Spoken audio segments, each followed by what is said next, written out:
بسم اللہ الرحمن الرحیم۔ مرزا انجینئر نے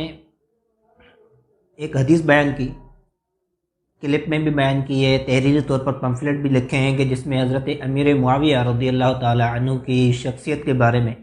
اور ان کی شان کی تنقیص اور ان کی عیب لگانے کے لیے ایک حدیث بیان کی کہ حضرت مقدام رضی اللہ تعالی عنہ حضرت امیر معاویہ رضی اللہ تعالی عنہ کے پاس جب آئے اور انہی کے سامنے حضرت امام حسن رضی اللہ تعالیٰ عنہ کے انتقال کرنے کی جب خبر پہنچی تو حضرت مقدام رضی اللہ تعالیٰ عنہ نے انا للہ و انا الیہ راجعون کہا،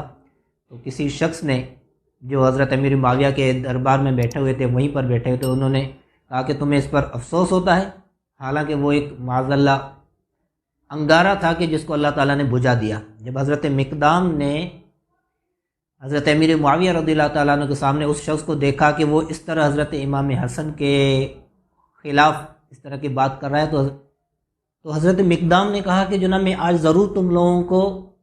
ناپسندیدہ بات بتا کر اور تمہیں ناراض کیے بغیر یہاں سے نہیں جاؤں گا۔ تو پھر کہا کہ اے معاویہ، تم اگر میں سچ بولوں تو تم میری تصدیق کرنا، اور اگر میں جھوٹ بولوں تو میری تردید کرنا۔ حضرت مقدام نے کہا کہ اے معاویہ، کیا اللہ تعالیٰ کے رسول نے سونا پہننے سے منع نہیں کیا؟ حضرت امیر معاویہ نے کہا کہ بالکل ایسا ہی ہے۔ پھر حضرت مقدام نے کہا کہ کیا اللہ تبارک و تعالیٰ نے مردوں کے لیے وہ ریشم پہننا منع نہیں کیا؟ حضرت امیر معاویہ نے کہا کہ بالکل ایسا ہی ہے۔ پھر حضرت مقدام نے کہا کہ کیا وہ درندے کی کھال پر بیٹھنے سے نبی کریم صلی اللہ علیہ وسلم نے منع نہیں کیا؟ حضرت امیر معاویہ نے کہا کہ بالکل ایسا ہی کیا۔ تو حضرت مقدام نے کہا کہ اے معاویہ، میں اللہ تعالیٰ کی ذات کی قسم کھا کر کہتا ہوں کہ یہ تینوں کام تمہارے گھر میں ہوتے ہیں۔ تو حضرت امیر معاویہ نے کہا کہ اے مقدام، میں جانتا تھا کہ تمہاری نکتہ چینی سے میں بچ نہیں سکوں گا۔ بہرحال یہ معاملہ، یہ واقعہ یہاں پر ختم ہو گیا۔ اس حدیث اور واقعے کو بیان کرنے کا مقصد مرزا انجینئر کا حضرت امیر معاویہ رضی اللہ تعالیٰ عنہ کی شان کے بارے میں کہ ان کے گھر میں، یعنی کہ وہ خود، کیونکہ مردوں کے بارے میں جو چیز ممانعت تھی، حرام تھی، وہ چیز بیان کی جا رہی تھی کہ یہ خود تمہارے گھر میں ہو رہا ہے کہ سونا بھی مرد پہن رہے ہیں، اور اس کے ساتھ ساتھ ریشم بھی تمہارے گھر میں پہنی جا رہی ہے، اور حضرت امام حسن کے دشمن تمہارے بالکل قریب ہیں جن کو تمہاری تائید حاصل ہے۔ تو یہ حدیث بیان کر کے حضرت امیر معاویہ رضی اللہ تعالیٰ عنہ کی شخصیت کے بارے میں جو تاثر لوگوں کو دیا وہ تو اس نے دیا، لیکن کہ کیا اس حدیث پر جو علماء جرح و تعدیل نے بحث کیے، کلام کیے، کیا یہ ایسی حدیث ہے کہ جس کو بیان کیا جا سکے؟ کیا یہ حدیث اس مرتبے کی ہے کہ لوگوں کے سامنے بیان کی جائے، یا یہ ضعیف اور مردود اور غیر اصل ہے کہ جس کو بیان کرنے کی اجازت تک نہیں ہے؟ اگر جرح و تعدیل کے اس ماہرین نے جو اس پر کلام کیا ہے اس کو اگر دیکھ لیا جاتا تو شاید پھر وہ ان کو یہ بیان کرنے کی حاجت ہی نہ ہوتی۔ ویسے بھی یہاں پر تقابل دیکھیے کہ ایک طرف تو وہ حضرت امیر معاویہ رضی اللہ تعالیٰ عنہ کی صحابیت ہے، جو ہر مسلمان کے نزدیک مسلمہ ہے کہ وہ یقینی ہے کہ حضرت امیر معاویہ صحابی رسول ہیں۔ اچھا، ان کے مقابلے میں جو وہ چیز پیش کی جا رہی ہے ان کی شان کی تنقیص کے لیے، ان پر عیب لگانے کے لیے، کیا وہ اتنی یقینی روایت موجود ہے یا نہیں؟ لیکن صحابہ کرام علیہم رضوان کا عادل ہونا، ان کا صالح ہونا، ان کا نیک ہونا، ان کا متقی ہونا، یہ یقینی ثابت ہے۔ جب ایک طرف یہ چیز یقینی ثابت ہے اور دوسری طرف اگر ان کی شان کے مخالف کوئی بات آ رہی ہے، کوئی روایت کوئی آ رہی ہے، تو پھر اس روایت کو بھی جانچا جائے، پرکھا جائے کہ کیا واقعی وہ بھی اس مقام اور مرتبے کی ہے کہ جو جس طرح ان کی عدالت، ان کی صلاحیت، ان کی نیکی، ان کا تقوی جس مقام اور مرتبے کا ہے، اسی طرح ان کی وہ شان کی تنقیص والی روایت بھی اس مقام کی ہے یا نہیں ہے۔ اگر کم کی ہے تو پھر تو تقابل ہی فضول ہے، اگر مرتبہ برابر ہے تو پھر آپ کو بیان کر سکتے ہیں۔ لیکن پھر بہرحال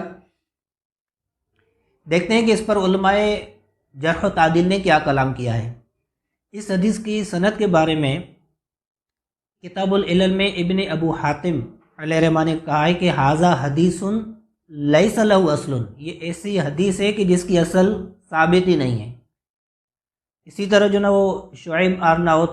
کہ جنہوں نے مسند امام احمد کی تحقیق کی ہے، انہوں نے بھی یہاں پر وہ اسی حدیث کے بارے میں فرمایا کہ یہ شدید ضعیف ہے۔ اسی طرح وہ حافظ ابن حجر عسقلانی علیہ رحمہ نے اس حدیث کے بارے میں بعد میں تلخیص الجبیر میں فرمایا کہ یہاں پر یہ تدلیس تسویہ کیا گیا ہے، کیونکہ بقیہ بن ولید جو ہیں یہ مدلس ہیں اور مشہور مدلس ہیں، اور اسی قول کو جناب وہ شیخ البانی نے بھی کہا ہے کہ جناب یہ مدلس ہے اور یہاں پر تدلیس کی گئی ہے، کیونکہ بقیہ بن ولید نے جو روایت کیا ہے وہ ان کے ساتھ کیا ہے۔ یہ حدیث بیان کرنے کے جو سیغے ہوتے ہیں وہ جب جناب کوئی مدلس ان کے ساتھ کہ فلاں سے روایت کرتے ہیں، وہ ظاہر نہیں کرتے کہ جناب وہ فلاں نے بیان کیا، فلاں نے بتایا، یا فلاں پر میں نے قرات کی اور میں نے پڑھا۔ وہ جو واضح ترین جو نا وہ روایت حاصل کرنے کے سیغے ہوتے ہیں ان کو بیان کرنے کے بجائے وہ ایسے کرتے ہیں کہ فلاں سے روایت کرتے ہیں۔ تو یہ جو تدلیس کرنے والے کے راوی ہوتے ہیں ان کی عادت یہ ہوتی ہے کہ تدلیس کرتے وقت ان کے ساتھ روایت کرتے ہیں، تو یہاں پر بھی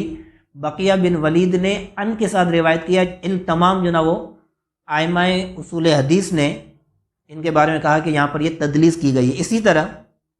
امام ابو احمد حاکم محدث خراسان جو امام حاکم کے استاد ہیں انہوں نے بھی کہا ہے کہ جو نا یہاں پر یہ تدلیس کی گئی ہے اور یہاں پر جو نا یہ مدلس ہے بقیہ بن ولید۔ اسی طرح اس حدیث کے بارے میں علامہ بدر الدین زرکشی علیہ رحمہ نے النکت علی ابن صلاح میں جو نا کہا کہ یہاں پر یہ تدلیس کی گئی ہے۔ اسی طرح فتح المغیث میں حافظ عبد الرحیم عراقی نے بھی کہا ہے کہ یہاں پر جو نا وہ تدلیس کی گئی ہے، اور خطیب بغدادی نے بھی الکفایہ فی علم روایہ میں جو نا یہی کہا ہے کہ یہاں پر جو نا وہ تدلیس کی گئی۔ اب خود اندازہ لگائیے کہ ایک طرف صحابی رسول کی شخصیت ہے کہ جن صحابہ کے بارے میں متفقہ فیصلہ ہے کہ ان کی عدالت، ان کا تقوی، ان کی پرہیزگاری ثابت ہے یقینی طور پر۔ دوسری طرف اس طرح کی ضعیف روایت کہ جو غیر اصل ہے، جس میں تدلیس کی گئی ہے، جو شدید ترین ضعیف ہے، جس سے حجت اور دلیل نہیں پکڑی جا سکتی، ایک طرف یہ روایت ہے۔ اب بندہ خود فیصلہ کر سکتا ہے کہ کون سی حقیقت ہے اور کون سا جو نا وہ جھوٹ اور بہتان باندھا گیا ہے۔ ہمارے دلوں میں الحمدللہ عز و جل صحابہ کرام علیہم رضوان کی عظمتیں، ان کی عزتیں، ان کا مقام، ان کا مرتبہ موجود ہے، لیکن جس نے بیان کیا ہے اور